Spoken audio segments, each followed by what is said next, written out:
Welcome back to Movie Recaps. Today I will show you an action, sci-fi, thriller film from 2012, titled Lockout. Spoilers ahead. Watch out and take care. The year is 2079. Our protagonist, former CIA agent Snow, is being interrogated at a prison in Washington, D.C. by Secret Service Director Scott Langrenn. Langrenn wants to know what happened in that room in New York with the Colonel, but every time he asks, Snow replies with a joke, earning him many punches from an officer. We then get a flashback. It's Snow in a motel room, being choked by a mysterious man.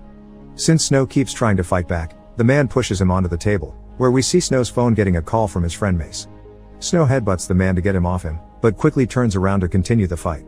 Both men push and punch around the room until Snow manages to steal a gun and shoots the attacker, who falls to the floor next to two other bodies. Snow finally picks up his phone. Mace tells him he's been double-crossed and he needs to get out immediately. He crouches next to the body of the Colonel, who hands him his lighter and asks him not to let them take this. Snow looks at the briefcase lying on the floor nearby and says it's okay before the Colonel passes away. Then Snow moves to pick up the briefcase, but various noises and lights alert him the police has arrived. After tricking the cops with a mattress, Snow hits them and leaves the room to get to the roof where he has no other choice but to jump. He hits the ground and the briefcase lands right next to him. He grabs it and starts running away just as the police catch up with him. Suddenly he comes across a bike that he doesn't hesitate to steal.